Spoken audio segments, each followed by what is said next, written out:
let's start, because we have a very intense agenda. So first of all, thank you all for being here. I think it's really nice to have this opportunity to meet all the partners that we have in this training network.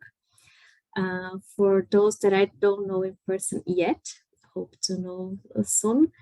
I'm Michelle Quesada. I work at IOC UNESCO in basically almost or all the Marine Spatial Planning activities. And for today, we have as moderator of this session, both myself from the side of IOC UNESCO, but also Lodovic as well from the Dutch Ministry for Infrastructure and Water Management. And you should all have received the agenda of the event. So we will start with an institutional welcome. After that, I will ask one person from each partner to present the institution, to briefly mention what you are doing in the field of MSP, and also mention who are the trainers that are with us today. Then we will have the pleasure to talk with those who created this wonderful tool, that is the MSP Challenge. They will tell us the story behind this tool. Then I will present how we at IOC used the MSP Challenge in the context of the MSPglobal project. And we also have two invited speakers who will present us how they used this MSP Challenge in other initiatives, because what we want from your side when you're implementing the trainings is to show that you can use it in different ways. You can play the game in different ways. You can adapt to your own needs. This is why we are also bringing other initiatives who used the game before. And then at the end, we'll have some time among us for questions that you might have. So I pass now to Ludovic for the institutional welcome from the side of the government of the Netherlands. Thank you, Michelle, and good day to all of you. I know it's early for some and late for others, and some are in the middle. My name is Lodewijk Abspoel. I've been the first maritime spatial planning official in a full position in the Netherlands, and that started in 2010 when we just finished our first maritime spatial plan. And from a learning perspective, I can admit that this is a trade-off business. It's a full profession, maritime spatial planning or marine spatial planning. And it's an adventure. What we've discovered in the Netherlands, that this is disputably linked to other parts of the globe and other parts of a regional sea. And that's why we started to explore what we can do to help others to go through an experience and a learning curve rather quickly to get some understanding and to at least start talking about maritime spatial planning and also land-sea interactions. So my director, Liz van Duin, greets you all from her holiday in South Africa. I forgot to tell her that an MSP Challenge is available there as from now on. But I'm looking forward to this meeting and discussing with you the ins and outs as far as that's possible in an online session like today. Thank you. Thank you, Ludovic.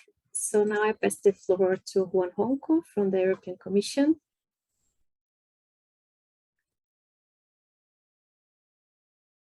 Okay, here I am. Yes, as Ludovic said, good afternoon, good morning, good evening, depending on your time slots in global time slot. I am Juan Ronco Zapatero. I work in the European Commission, as you see, in the Director General for Maritime Affairs and Fisheries, and I work on maritime spatial planning, as we call it in the EU, or marine spatial planning. The Today's event is very interesting for us as European Commission, because in the EU we have been promoting maritime spatial planning in different ways. First and foremost, and Lodewijk was very, I think, modest in his presentation. We have a directive, so a framework law for the EU. One of the fathers of this directive is Lodewijk, so he can tell us quite a lot about this. So the purpose of this framework law is to have the European countries, or the European Union member countries, or member states, as we call them, to prepare and establish maritime spatial plans. So we had a deadline.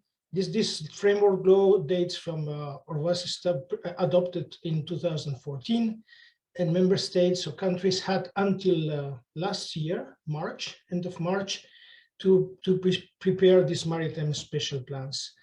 So most of them have done it. So they played a game, as you are playing the game with the tools you have this MSP challenge. European Union countries had to seriously play this game and prepare their maritime spatial plans.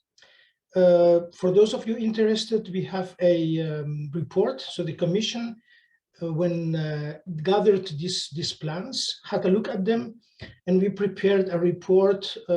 If you Google report on the implementation of the Maritime Spatial Planning Directive, you will come to this report, and then we do some sort of I wouldn't say appraisal, but we look at how member states, how European Union countries prepare their plans and how they look like, and so we give a kind of overall, I would say, consideration to the different elements of the plans. Internationally, we attach quite a lot of importance to maritime spatial planning and marine spatial plans.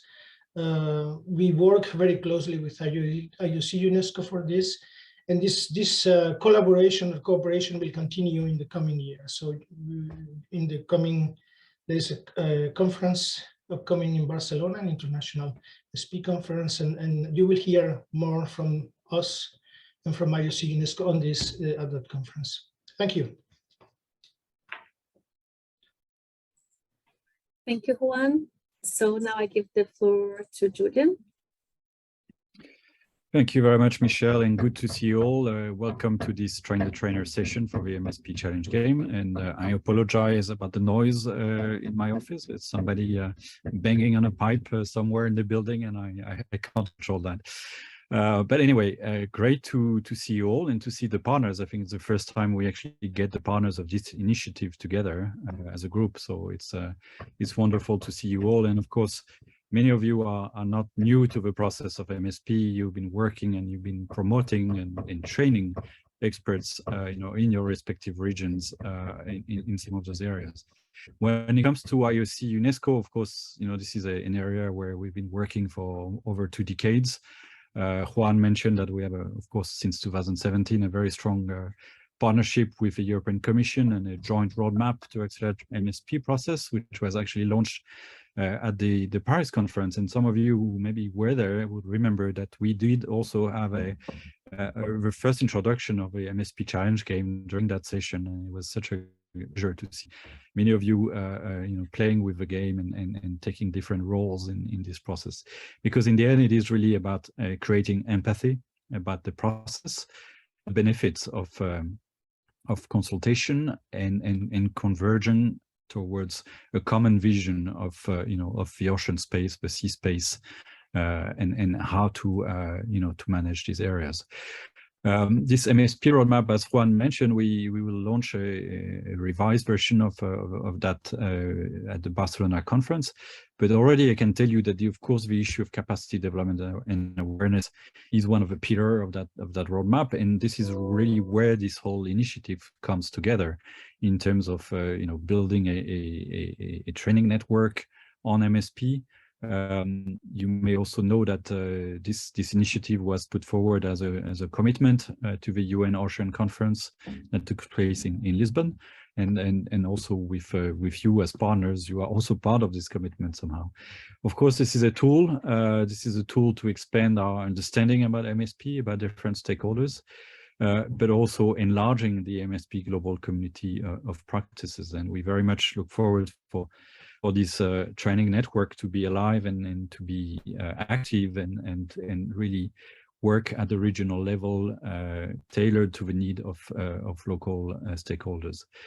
And of course, we will also expect that the game is used with the new, well, not so new now because it's almost 1 year old, but the joint IOC European Commission MSPglobal guide that we issued last year. So this is also an important companion to capture and understand various concepts of MSP, as well as looking at different experiences around them. So all in all, very happy to see you. And again, I want to thank our partners, and in particular the Government of Netherlands and Ministry of Infrastructure and Water Management for bringing us such a huge and interesting resources to the MSP community worldwide. So we're very happy to work with Ludovic and his team, and we'll continue to do so. So with this, thank you very much. Thank you, Julian. So we can go to the tab. So I will ask for each partner to select a person to tell what the institution is doing in the field of MSP, and also who are the trainers that are with us today. And meanwhile, we have the presentations from the partners. I'll ask all of you if we could rename your name on Zoom to have in front the name of the partner, and then your name afterwards, just for us to be easier to identify all of you. So we can start with the Abidjan Convention.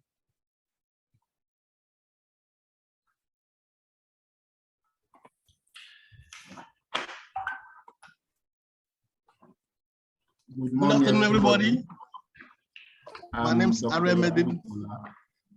Project Coordinator. I'm the Marine Protected Areas Coordinator at the Abidjan Convention Secretariat. Thank you. I would like to highlight a little what the Abidjan Convention is doing concerning Marine Spatial Planning.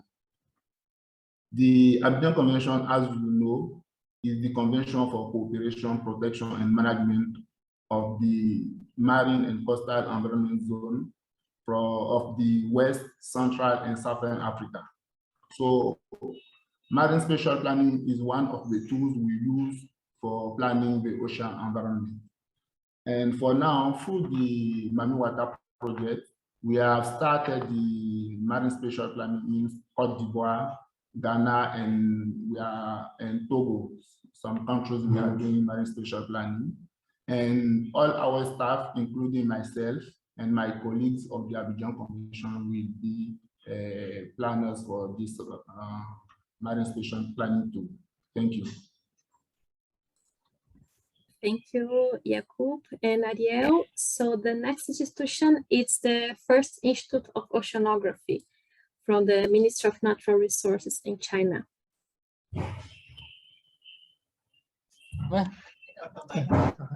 Okay, ladies and gentlemen, good evening, good afternoon, maybe good morning. I'm Zhu Zhang from the First Institute of Oceanography, Ministry of Natural Resources, China. Now, from the camera, you can see it's our team. Our team for this meeting for the MSPglobal MSP Challenge. Now, FIO, the full name is the First Institute of Oceanography, Ministry of Natural Resources, China. Now, we're glad to be the partner of this important things for MSP Challenge.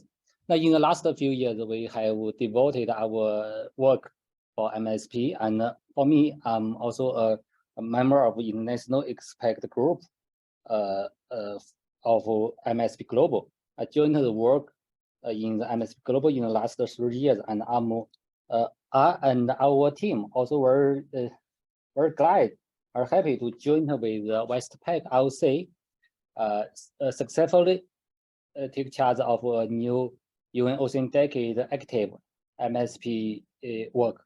That's accelerate marine spatial planning in the West Pacific, and it's a unique area. Now, hope we can play more important role in this region, and we also can hope this work, this tool, MSP challenge, can help us to do more work in this region to improve the level of MSP in this region. Thank you. Thank you very much, Siwe. Happy to see you here. So now we go to Brazil, to the Interministerial Commission for Sea Resources. Hello, everybody. My name is Rodrigo. I work for the Interministerial Commission for Sea Resources. It's a 50 years old commission, integrated by 15 ministries, plus the Brazilian Navy. All institutions that have responsibilities at the sea here in Brazil. Well, I'm in charge of the MSP Implementation Committee since 2019, so 3 years in this responsibility. And today here, altogether, we have 5 representatives from Brazil for this training. All of them are professors from different universities in Brazil, from different areas. We have Mrs. Leandra Gonçalves, Mrs. Mônica Costa, Mr. John Nicolodi, and Mr. Eduardo Barros. Each one of them represents one of the 4 marine areas in Brazil of the MSP implementation that we are going to establish until 2013. Well, thank you so much for the game. It's a pleasure for us, and thank you so much for the training. Thank you very much. Thank you, Rodrigo. Also happy to see you again. Now we move to South Africa, to the International Ocean Institute.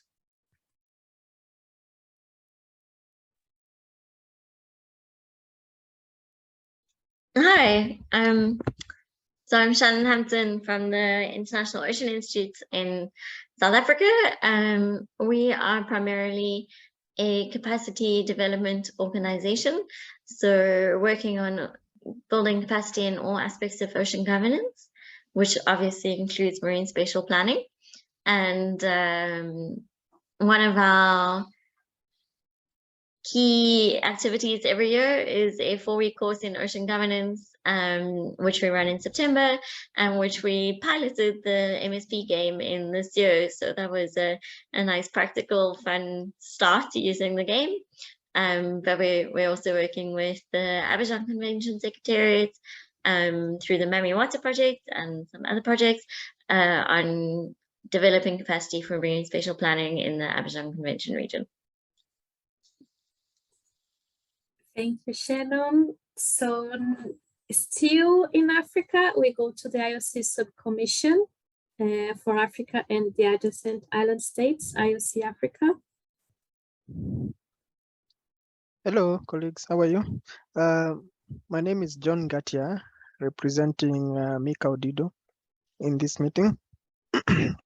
So the IOC, the subcommission for IOC Africa, is the subcommission for IOC in Africa. And just to be brief on the activities we've been focusing on this year in the context of marine spatial planning, mostly it's been revolving around development of publications. And the first publication was MSP and the Blue Marine Spatial and Planning and the Blue Economy in Kenya. This specific publication, which is in its final stages of preparation, mainly focuses on understanding the roles of the different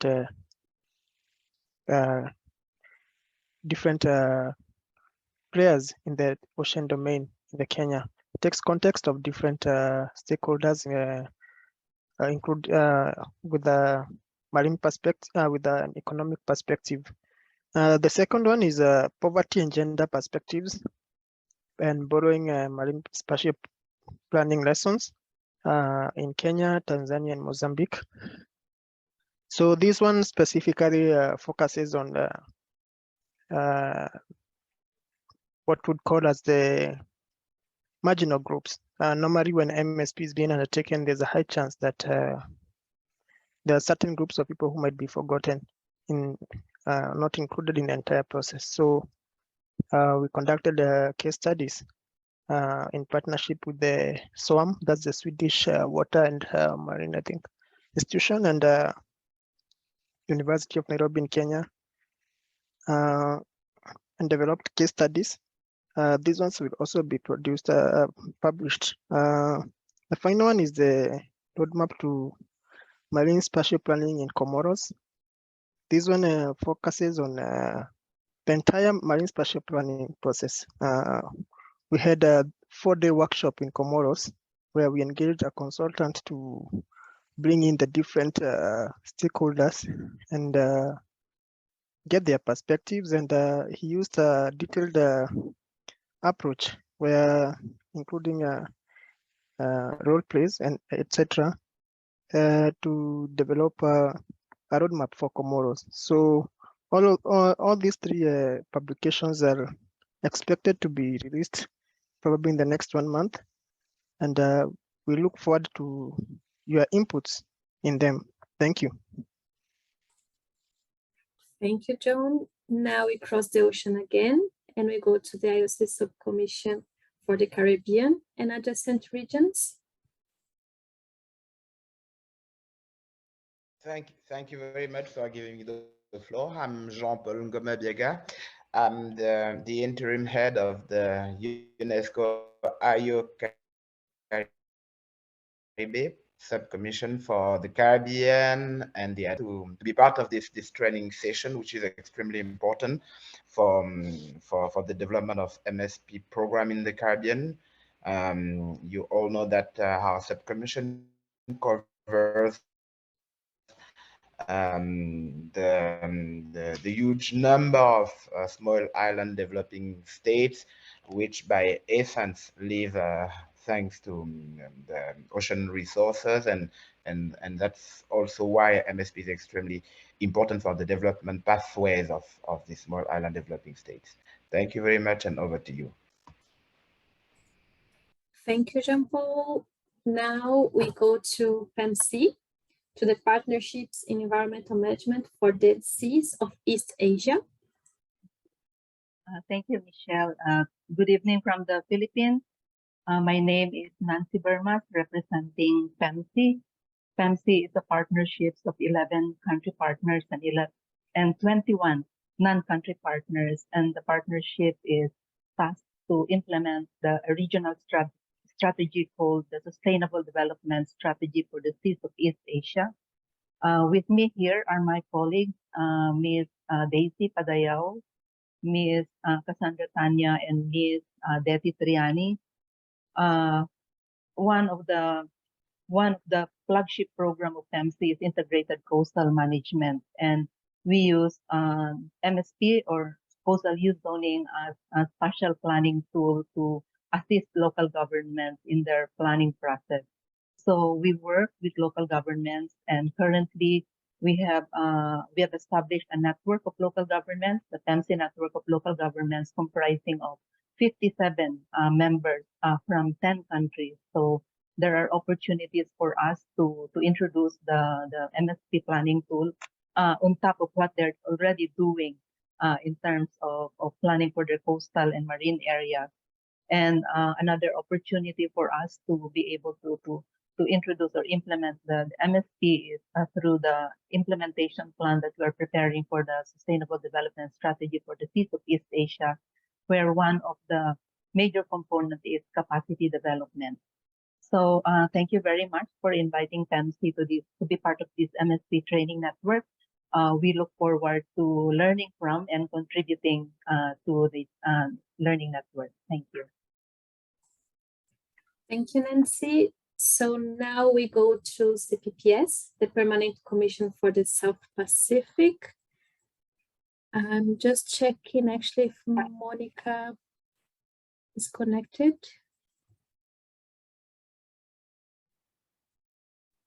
I don't think so. So we will go to the next institution, to PAPRAC in the Mediterranean.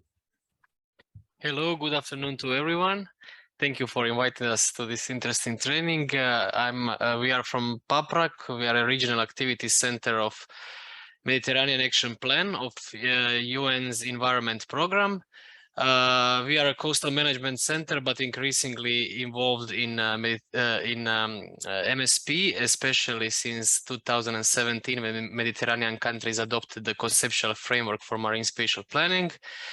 And recently also we are included in the educational activities. We developed the MSP workspace, which is all the time online and also encompassing some sub-modules such as how to integrate climate change into MSP, how to integrate ecosystem approach into MSP, some specific models on land-sea interactions and so on.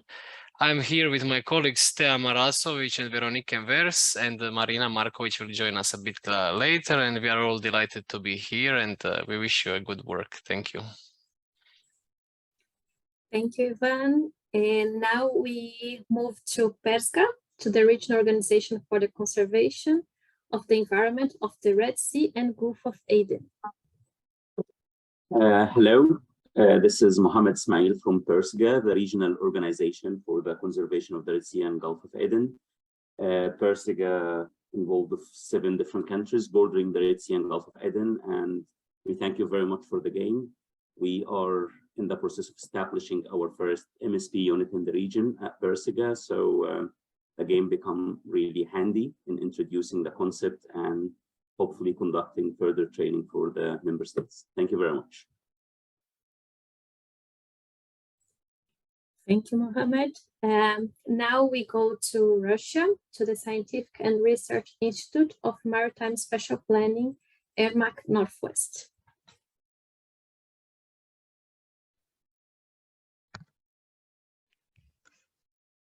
Hi, everybody. Do you listen me? I'm Larissa Danilova from the Institute Yermak Northwest, Russia. We are here with the team of few institutions who were involved in Russian maritime spatial planning process of development. And there are research institutions and capacity building institutions and educational institutions here. We wish to use the MSP desk name in the educational process here in Russia, in St. Petersburg and Kaliningrad regions. And we are happy to take part in this community of MSP game development and trainers. Thank you. Can I give floor to my colleague from the St. Petersburg University, Alexandra Yershova? Yes.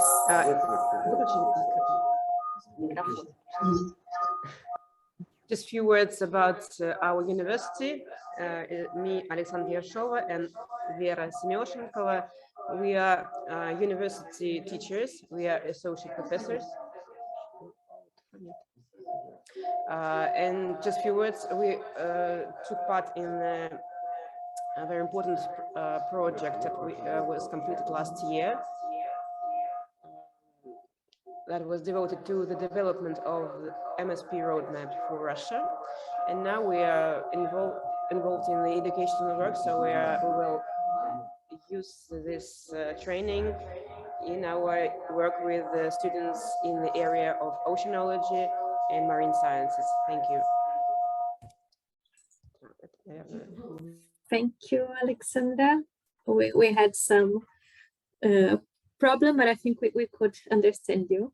Thank you so much. And now we go to Uruguay, to the University of the Republic of Uruguay. Good morning. Hello to everybody. Can you hear me? Okay.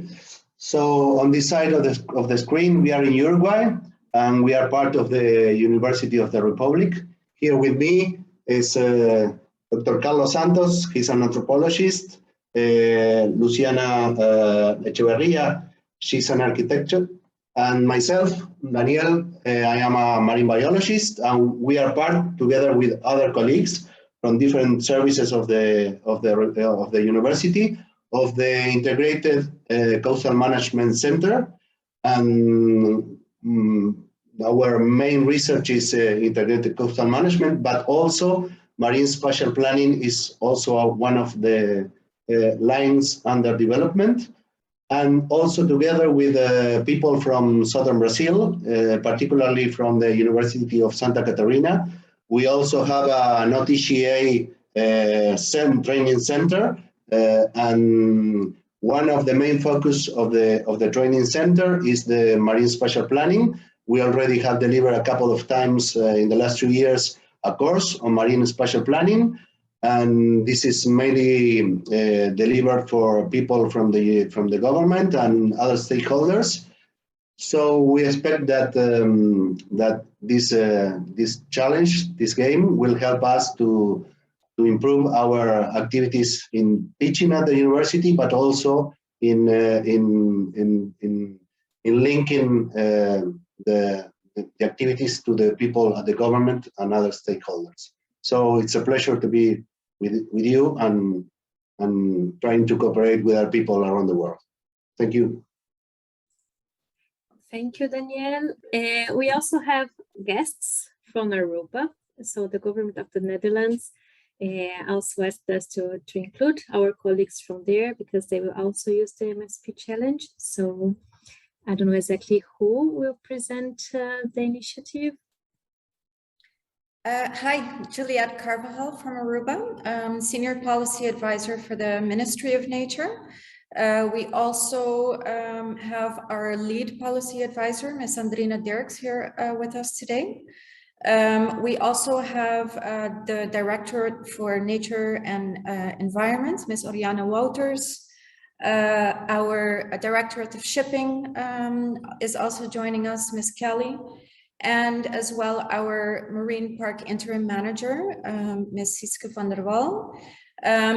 We're looking to introduce an island-run marine park. We now have 4 areas and we're looking to expand that. We're also busy with the National Climate Resilience Council and also Rights of Nature. So we do believe that that this tool is a great way for us to sort of develop all of those projects holistically. And also a little special thanks to Lodewijk for getting us so engaged. Thank you.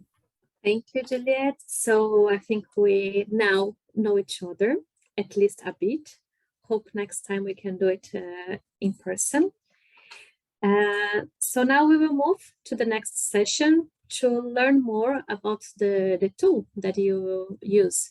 So I give the floor to Lodovic and to Igor, but first to Lodovic from the ministry. Thank you, Michelle, and thank you, partners, for this round of introduction and all the elements we see in modern maritime spatial planning. It's I hear about so many, perhaps what in science and social science is called more the soft approach, but anthropology, architecture, all type of disciplines come together, and serious gaming is also a discipline since the mid-70s of last century. I will tell you a little bit on a bit of history, how we started and why we started doing this. But first of all, my experience is that also politicians are very fond of having a role or doing something, and that's actually why the colleagues from Aruba are there, because we met in Lisbon, the ministers together, and then it was an inspiring discussion, and hence we talked about maritime spatial planning, and that's it. So the idea was born in 2015, preceding the Netherlands as a presidency for half a year of the European Union. And what we normally do is then we ask everybody to come to the country, and we have meaningful and engaging meetings, sessions to talk about policies in general and priorities in particular. Could be priorities of the presidency, could be priorities of the union as a whole, and also with an outward looks to ocean governance. We were developing, Igor Maya and Sander Keizer, who was also in the call, developing a prototype of some digital twin of the sea, which is called an MSP challenge, the MSP challenge. But it's a computer simulation, and it will take an hour, more than an hour to actually do. So our director of short sea shipping, she asked me, I want to have something which quick and dirty and in an engaging manner explains the concept of maritime spatial planning to a bunch of directors, director level people in the short sea shipping community. Because everybody hears about the bus and there's a directive, but what does it mean in practice? And do we have to go to a maritime spatial planning official for each and every shipping lane we like to develop in the North Sea or within Europe? And so we sat together as a team and said, okay, we will not put this type of people in an engaging way behind computers. Let's go old school and do something on the board. And I'm very much aware still of the remark Igor made, is that how are we going to simulate the shipping activities at sea, and how are we going to deal with the infrastructure which connects countries, parts of countries, connects land and sea. And he came up with the idea of using a little rope, little lace, and then I'm an artist in my spare time. I sculpt, and so I have a workshop at home. And I went home very much inspired. I got an old sea chart, a navigational chart from my twin brother, who's a sailor. And yeah, I think next slide then you will see that process. So on the left, you see the sea chart I got from my twin brother. I put it upside down, I guess, here. And I had some wood, I had some old shoelaces, I had some pins I made from wood. I have my paint, and well, as soon as I discovered that with a very easy knot, a nautical knot, which is the most difficult in the entire serious game, yeah, I thought it worked. So within a night, we had a prototype. And we went back to test this and to lay out. And Igor and Linda, they started looking around. How can we make this? How can we produce this? And it had to be sturdy and not move and not wiggle on the table. So we asked ourselves who can print on wood. And well, as you see in the middle, we tested this, and the first materials arrived. And on the right-hand side, you see the first ever session of the MSP Challenge in Amsterdam in February 2016. And of course, I needed a moderator who can talk to the shipping industry community, and hence Rona Fairgrieve from then Coastal Forum in Scotland. She agreed to come over to the Netherlands and deal this. Work with us and explain the ropes about this challenge. Next slide, please, Michelle. I'll try to keep it short because I can talk forever about this.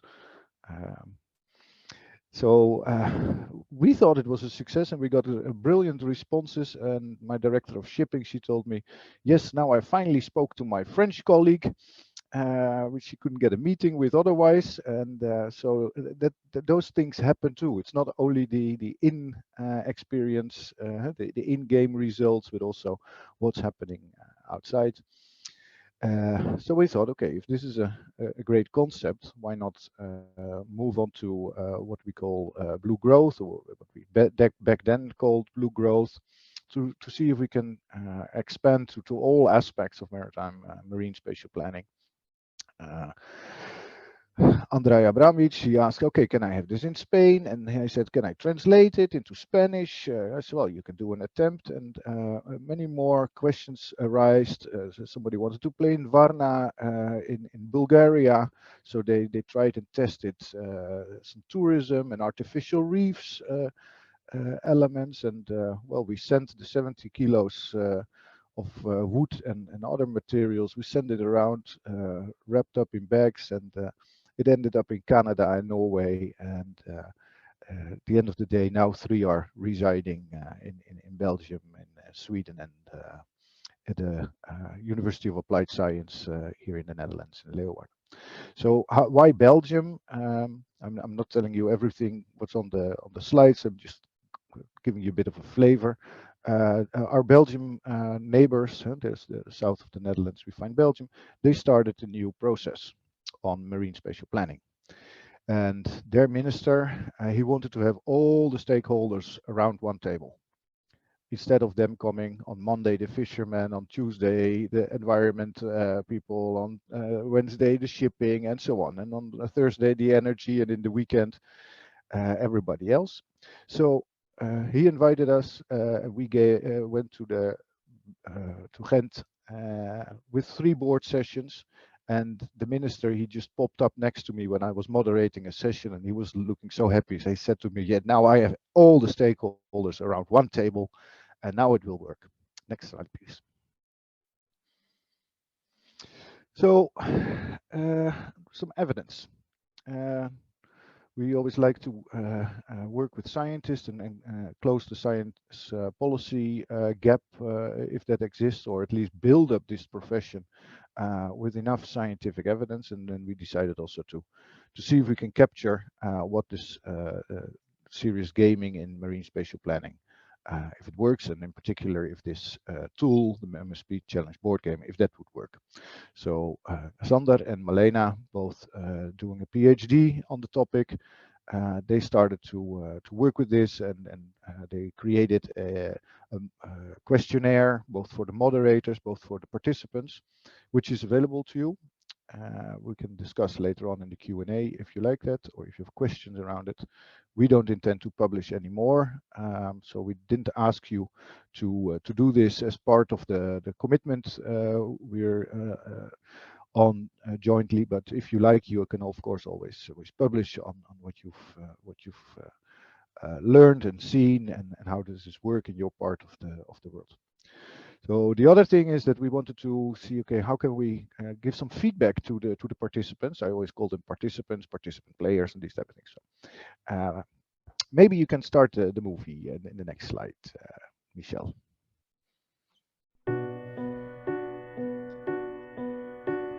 Hold your breath, hold on tight, hold on to the days of innocence.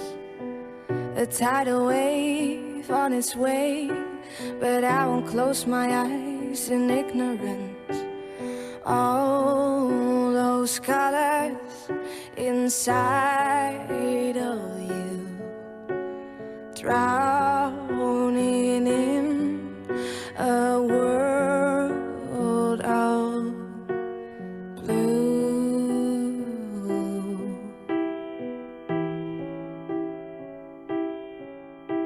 Stars will bright the sky, so colorful, and you're the reason why. So don't you fall and drift away.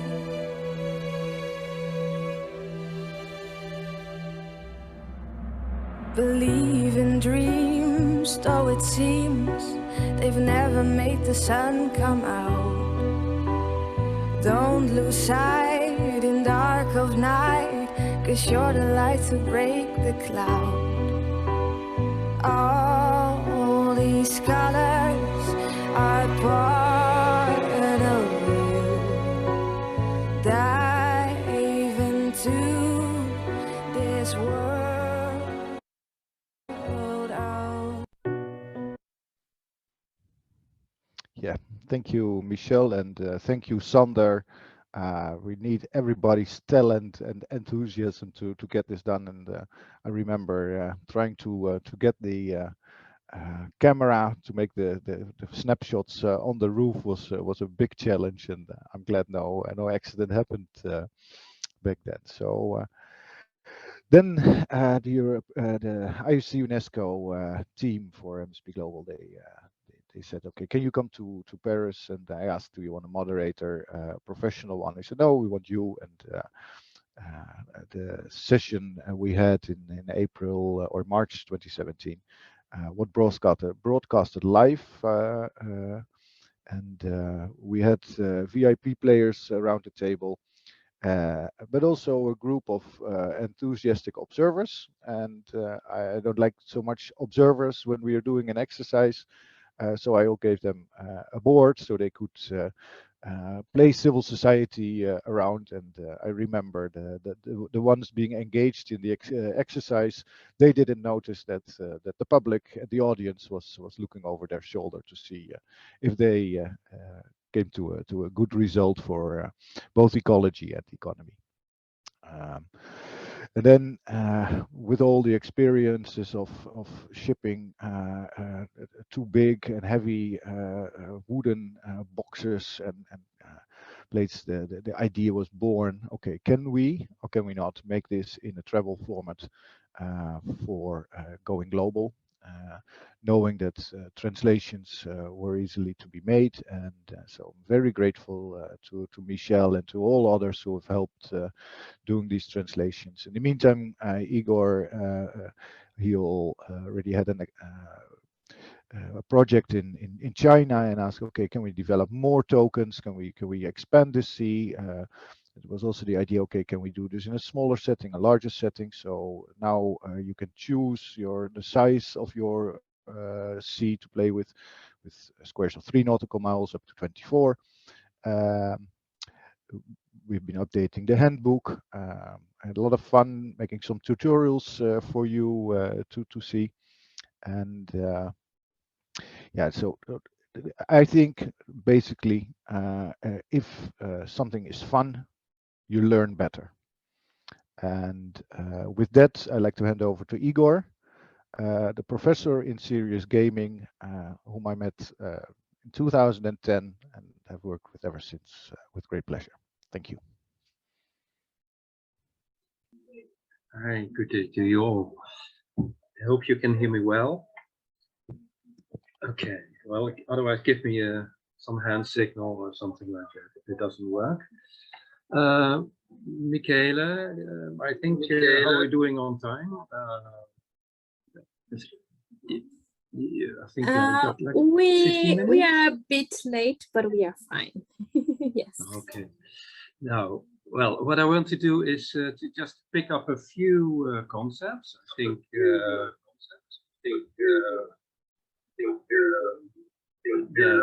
Lodewijk asked me to introduce a few aspects of serious gaming that might be important when you start doing it yourself. And let me introduce you to the handsome guy next to the slide.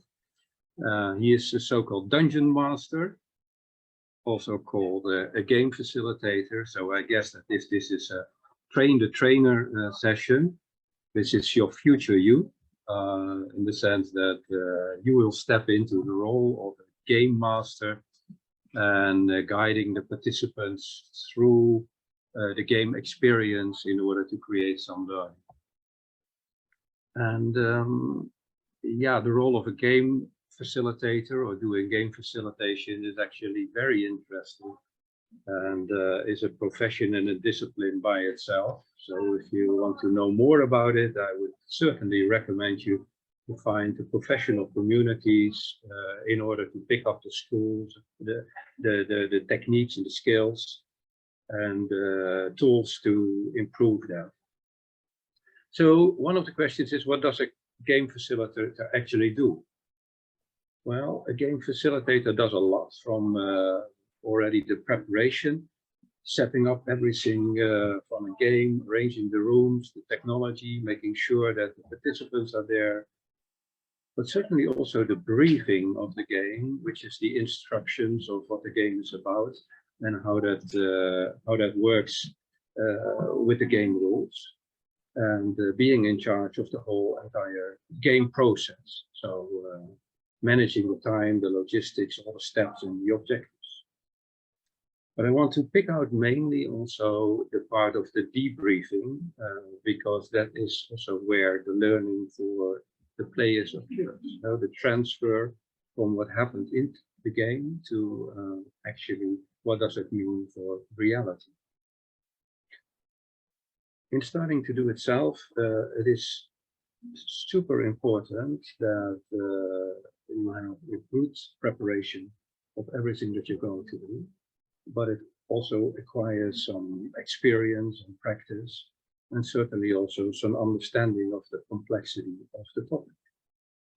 Personality traits, such as being open to what happens in the game, being a little bit laid back, having a servant attitude to helping the group process, certainly helps. And again, there are certain techniques and styles of communication that can help you a lot through the process. There's different styles of game facilitation. So sometimes the game facilitator is also a subject matter expert. And then you can use your authority on the topic to also, after the game, start instructing and teaching how MSP in reality also works. So helping the participants to make this link between what happened in the game and the action. So the game facilitator is adding his knowledge and his experience as, for instance, a marine spatial planner or an expert in ocean governance to the topic. But in many cases, the facilitator is not a subject matter expert. And even if you are, you can also make use and downplay your own expertise a little bit by just asking the questions to the participants and drawing on their expertise to elicit from the group the shared knowledge. So it is always, of course, more important that the participants challenge itself than that the participant or the facilitator challenges the participant. Then dealing with difficult situations or participants that might not go along. It might also always happen that you end up in a session where the participants are simply not so easy to get into the game or just consider it as a game, but reality is, of course, very different and much more important. And then it is absolutely crucial that the facilitator finds this connection with the participants to just keep them into the game, or just if there is resistance, to just let the other players get to the experience. In order to do so, it might be good to understand also a little bit about games and how they work, and maybe also the theories behind games for learning and change. Maybe Michele, you can shift to the next slide. So what the MSP challenge, I think, is a great example of what we call a serious game, or called a simulation game or applied game. So this means that it uses this aspect of engagement and fun in a game, but not only for the sake of fun and entertainment, but for something else. So the external consequences of what a game is. So we're using here the techniques of gaming to let people understand something about the complexity of maritime spatial planning. So this is not the intrinsic value of gameplay, but the extrinsic value of gameplay, what you can do with the game, and the value of the game for learning. And I think that games like MSP Challenge are excellent to simulate the complexity of the real world, and especially to challenge the players to do systems thinking. So how do all the aspects in the game fit together, and what is the relation with the different players? And that's what we say, is that these games and going through this experience is very good for developing a shared mental model. Michele, can you go to the next slide, please? So I come back to this aspect of debriefing and reflection.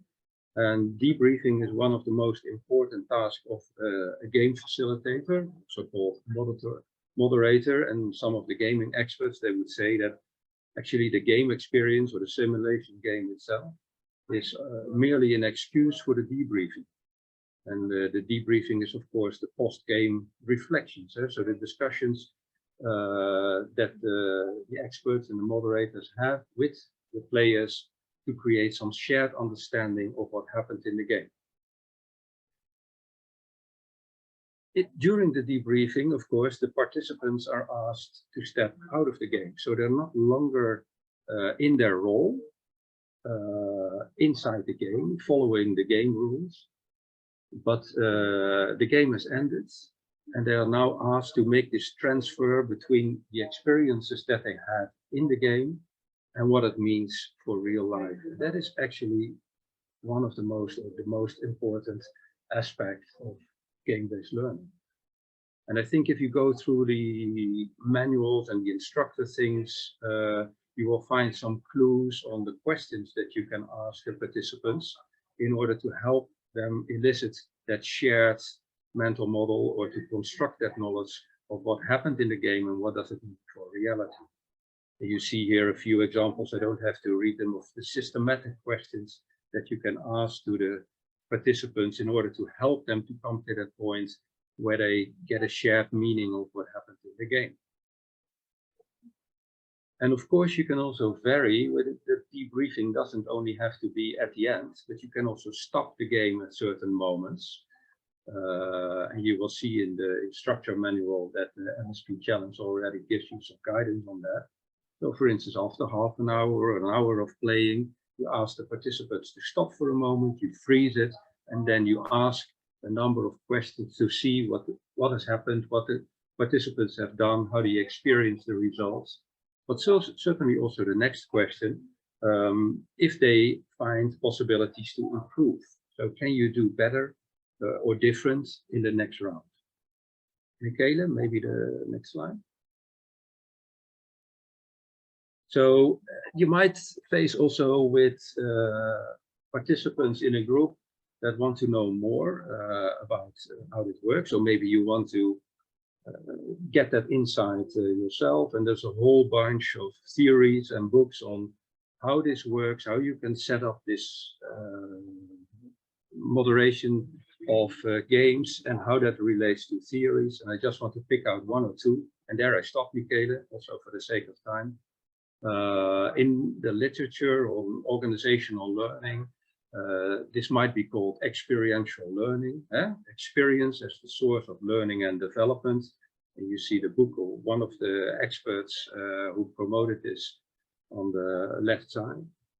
And this is the cycle of experiential learning, where you go from experimentative or active experimentation, so something that you do in the game or actually in reality in your daily life, and then thinking about the concrete experiences that it delivers. And for instance, in a game, that can be that a door opens or that you encounter some enemies. And then you start to create this, give meaning to this concrete experience through what is called reflective observation. So you start to think about it. What does it mean? What could be the theories behind it? What is the cause-effect relationships behind it? And of course, if you do this in a multiplayer game, you don't do this alone, but you do this also in discussion with your fellow players. And then the theory assumes that that leads some abstract conceptualization. So the participants, or even in your head, you start to form a theory in use. So a theory that you can use for the next step of active experimentation. And this is how a game actually works, and also the MSP challenge, where you, quite naive, maybe not knowing so much about MSP challenge, with all the tools and the rules that you have, start developing your world. You see the experience, what happens. You start to form your own assumptions on what might be the case. You talk to your fellow players to form a bit of theory. You try to abstract it into some theories, and then you take up the next round of active experimentation. And the role of the facilitator or the moderator is actually to guide the participants through this cycle of experiential learning. Maybe the last slide, Michael. And then, of course, the question is, how do you improve? So how do you get better into a game? Or as a facilitator, how do I get the participants to do better in the game?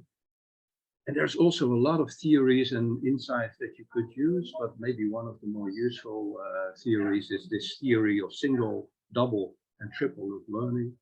It's actually very useful because it says that actually single loop learning is trying to get better in the things that you're already doing. So for instance, becoming better or faster or more accurate in the repetitive actions. So maybe in the MSP challenge, you will see that they will manage to become faster to develop the shipping lines or to put the tiles on the table. So which means that the world might grow faster. But then the challenge for the moderator or the facilitator is to not to stick with that, because then you would only go through a process of filling the table with all kinds of tokens and shipping lines.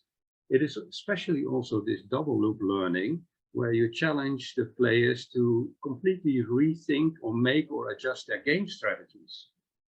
So how are you planning now? Who is doing what? What is the processes, the procedures behind it? And is there another way to come to the strategies that maybe would work better? So the role of the moderator is also after this first round where the participants mainly struggle with this single loop learning is to get to a certain point where you challenge or help the players to come to this double loop learning and to rethink the assumptions and the way they are working. And then maybe even in the debriefing after the game, the triple loop learning, which is even more fundamental. It's not only thinking on the strategies, but also, for instance, could the rules of the game change? Could the authorities be different? Could I design totally new form of organizations or maybe a totally new type of game while the values, maybe, for instance, ecological values change? Now, this is just, I'm going to stop here, Michele, a few cues on how you can connect some theories and concepts of games like facilitation, moderation, questions to a little bit of theory for those participants or those moderators who want to know a little bit more, and how you can help the participants gain the maximum learning out of this experience. I hope this helps a little bit, Michele, and maybe not too theoretical. And I give the floor back to the practice. Thanks so much, Igor. It's good to have the idea of what is behind and why we play, how we play, and why as well we make this incentive for the trainers to use the game in a way how we are showing some examples, but also creating their own way of playing the game in the future. So I will briefly explain how we were using the game during the MSPglobal project. So I believe that many of you do know this project. It was a 3-year project that finished last year, and we hope to have a second phase from next year. So during this project, we delivered many training courses. We trained about 500 people during not 3 years, actually less because of the pandemic, like a bit less than 2 years. And we had trainings that were between 2 or 3 days. And usually we had some informative sessions before we have the practical exercise using the game. By that time, we were using the previous IOC UNESCO guide on MSP, that it's the step-by-step that I believe that many of you know. And for the informative sessions. And then we hope that you can also take advantage of another outcome of MSPglobal, that is the new guide that Julian mentioned, and you develop your informative sessions based on this new guide, because it brings as well a lot of examples from different regions of the world about the different phases of MSP. So this is why in the handbook that you received on Friday, the main update of this handbook in relation to the one that we were using before from 2019 is that we added at the end this session explaining how we are using the project, but also making the connection to which chapters, which sections of the MSPglobal guide you could check to know more about this exercise to prepare your informative sessions. So this was the structure of our practical exercise. We always introduce the game, the hypothetical countries and the region, the RICA-C. I will not do it now. But then we had the different exercises related to the different phases of the planning process and different scenarios that we have in the countries. And then at the end, we had this feedback questionnaire that Ludovic mentioned. We will send to you the template of this questionnaire, so you can also use in your sessions. You can adapt as you want. As Ludovic mentioned, we are not compiling it anymore, so it's really for you to get a feedback from the session and improve your session.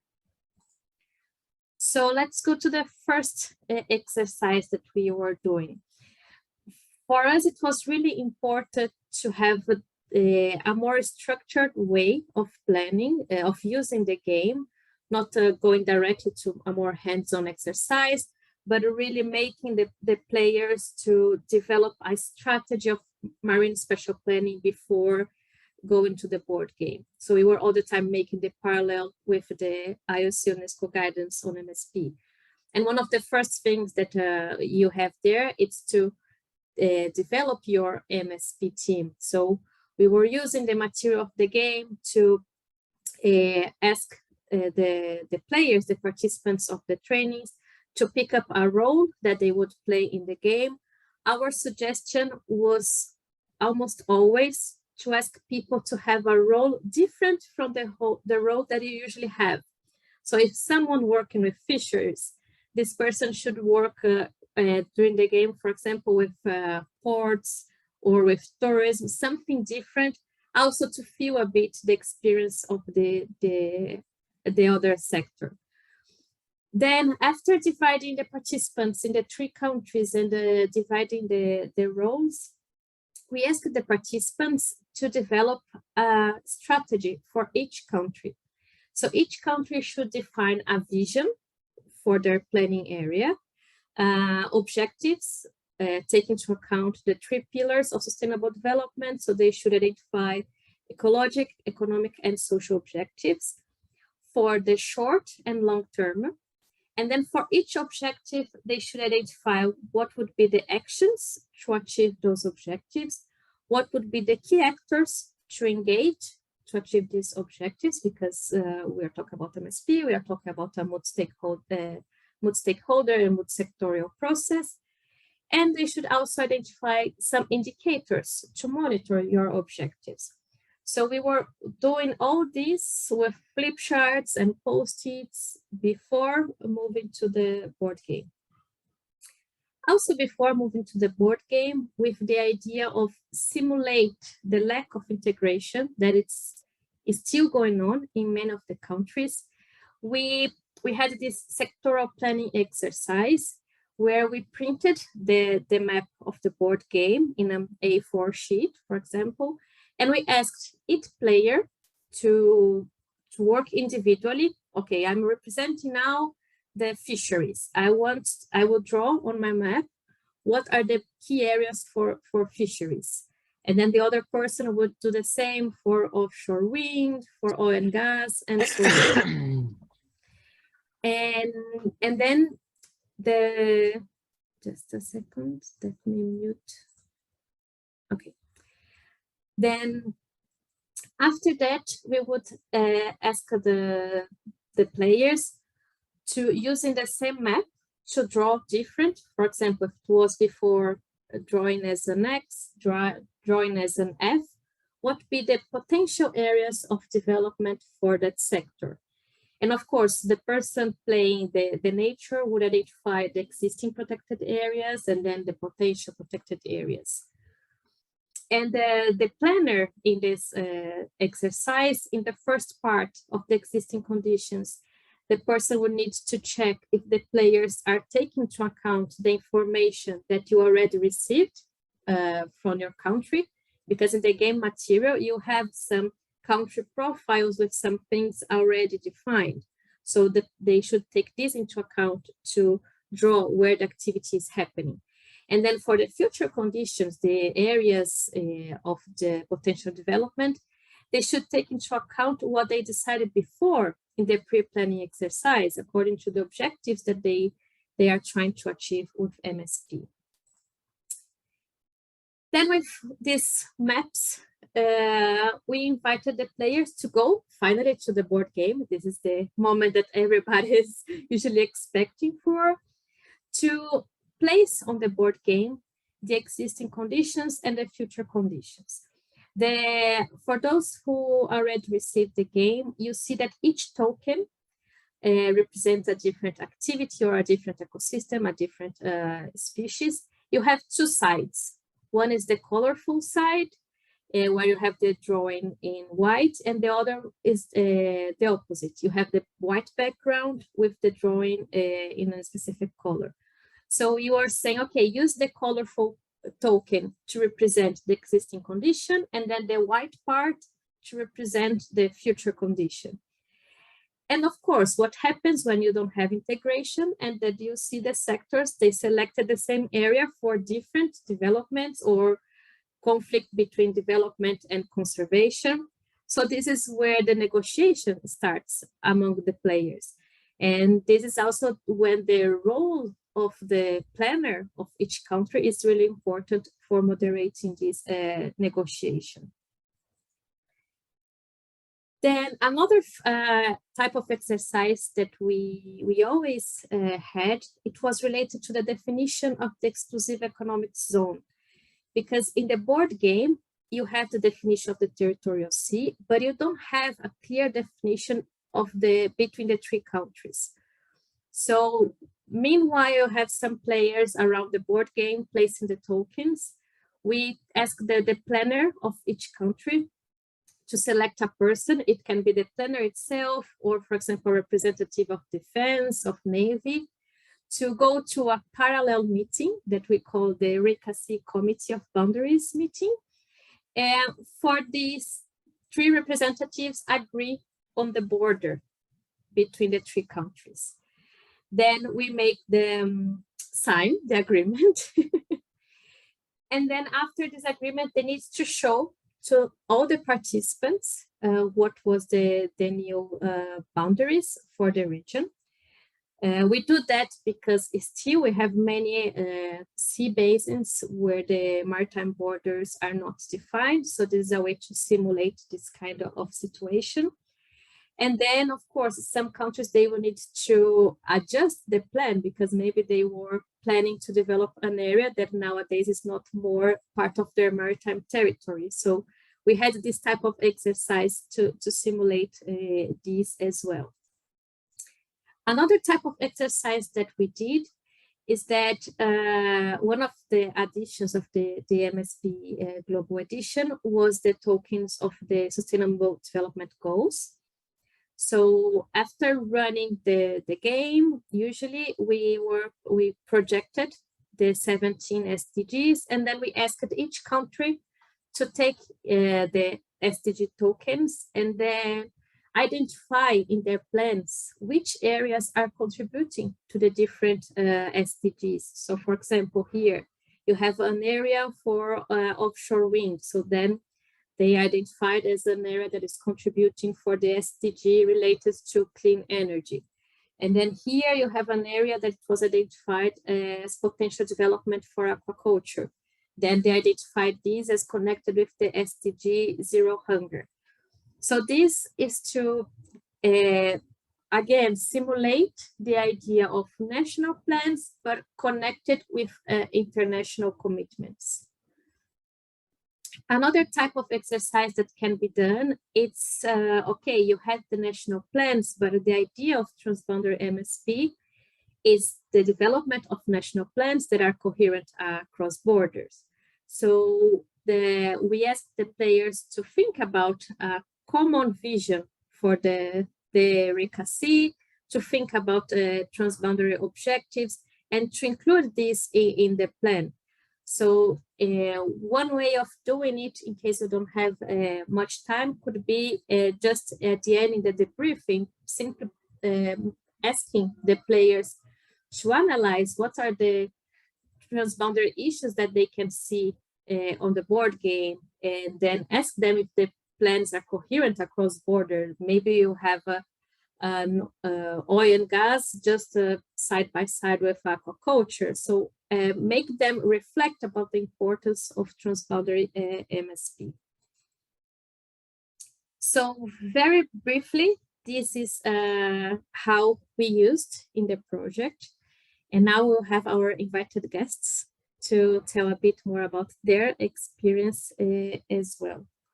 So the first, I would like to invite Rona Fairgrieve, that you saw there in that picture of the first ever use of the MSP challenge. Thank you, Michelle. That's wonderful. Good afternoon, everybody. Hello from Edinburgh in Scotland.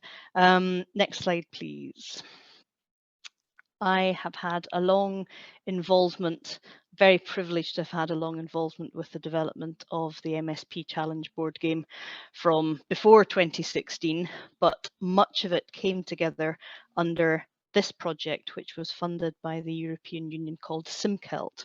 And if you have a look at the SimCelt website, which is, I think, still available, for that document about the transboundary cooperation in the Celtic Seas, that's the report, and that goes into some detail about the innovative stakeholder engagement methods that we trialed during the SimCelt process by using and developing the MSP Challenge game.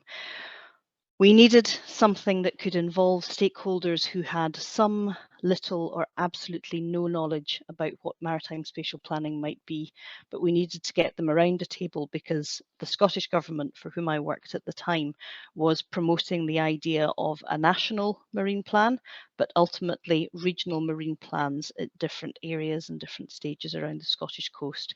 So we were using the MSP Challenge as a means of getting people all together around a table, as Michelle has just identified, in order to think about what their interests, how their own interests, whether that was fishing or shipping or ports or recreational sailing or anything else, how that could all be represented within a marine planning document and a marine planning setup and delivery.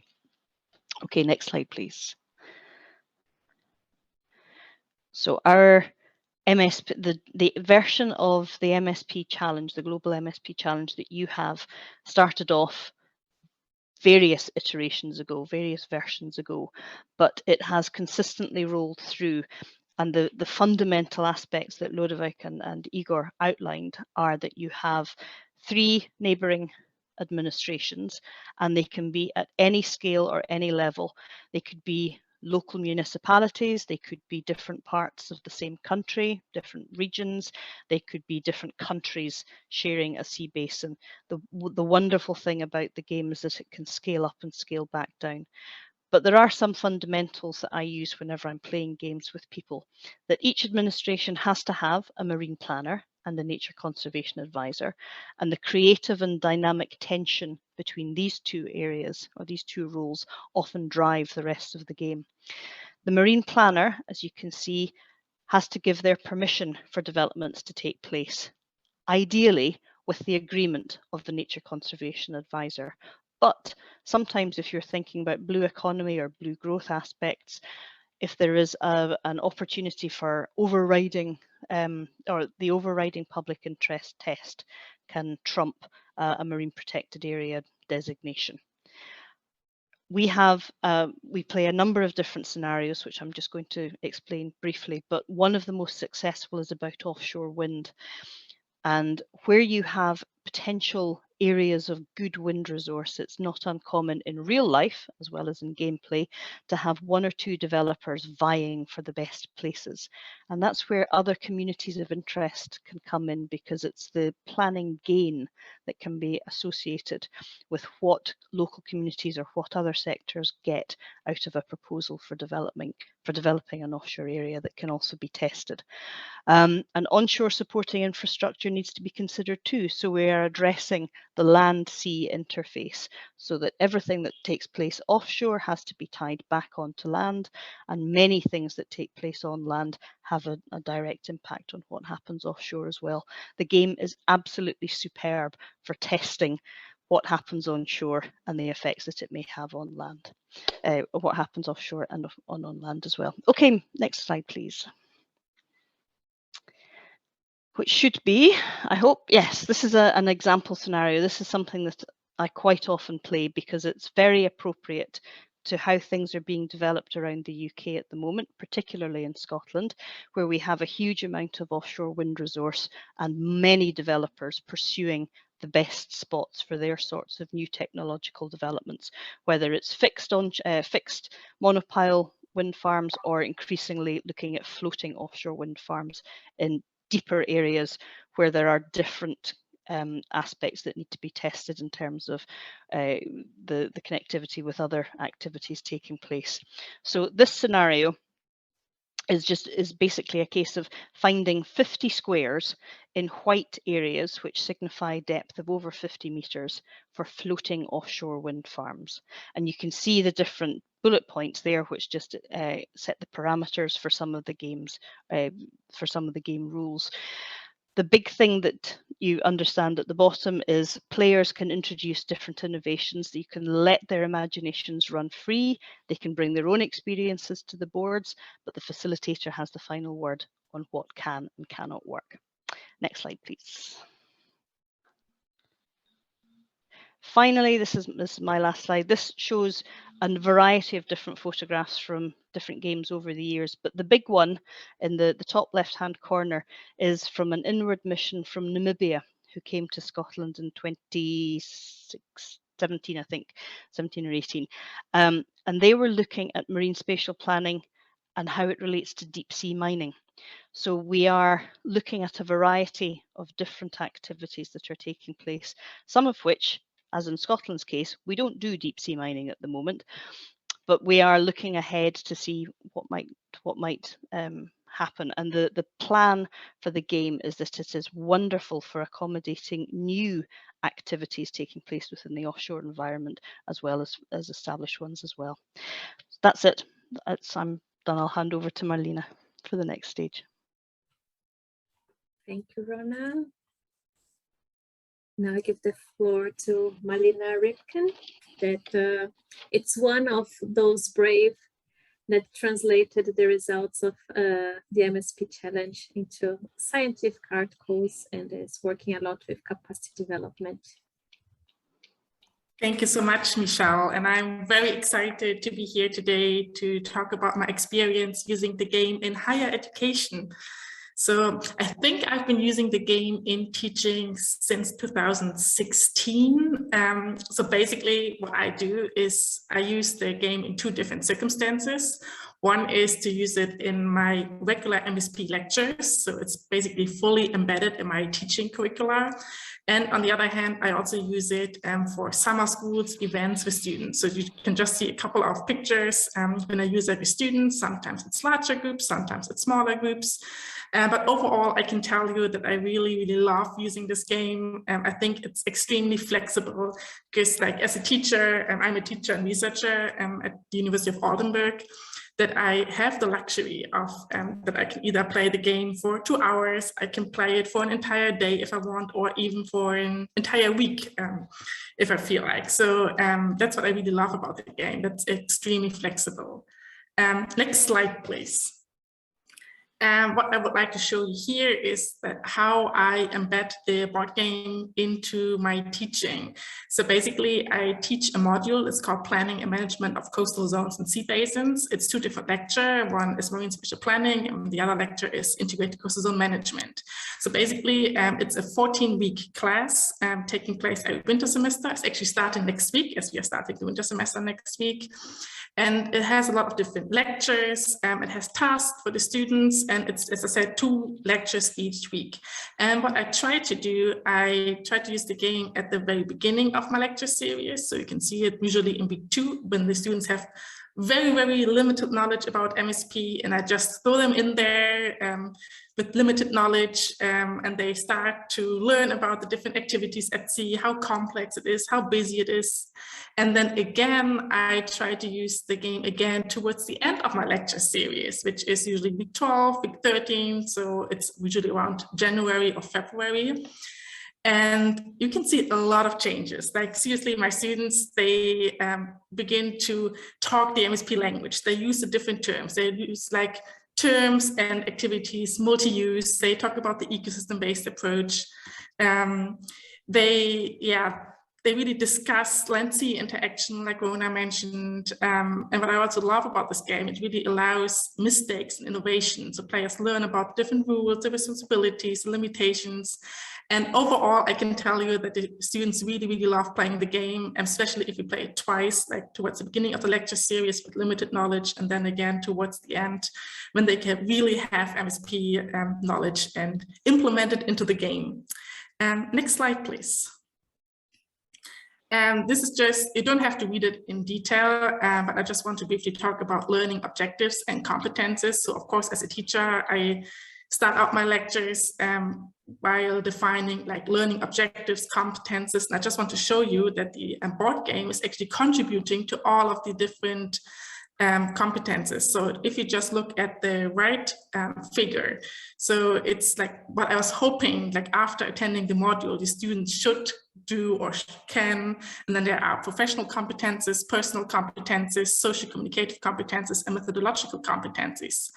And the MSP challenge is really contributing to all of them. So for example, if we just talk about professional competencies, one of the things I mentioned there is I hope that the students will be able, after attending the module, to describe the range of actors and interest in MSP and ICZM. And of course, that's something they learn within the game. Or if we talk about personal competencies, so discuss the needs and barriers of stakeholder participation in MSP and ICZM, that's also something they learn during the game. And this goes on, like social communicative competencies is about negotiation and communication with others and achieve consensus, also working in a team, like having all these soft skills, or work and self-organize in teams. And that's all something they learn while playing this game. And of course, this goes on. So I'm not going into detail into all of these competencies. I just want to show you basically that they all address parts of the game, which I think is super, super exciting. Yeah, next slide, please, which is already my last slide.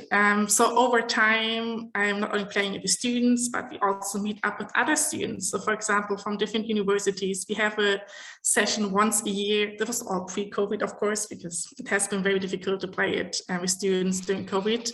We meet with students from the Netherlands, from Leeuwarden, when students meet other students with other backgrounds. So also my lecture, like MSP lecture, is open to various students with all different backgrounds, and they come from different disciplines. So it's really nice that students also have the opportunity to explore subtopics on the MSP, or different backgrounds, if they are from law or economics or from natural science. And they really learn to negotiate in teams, to work together, learn about the complexity, as I said. So it's about like the hard skills, but also the soft skills, which I think is super, super exciting.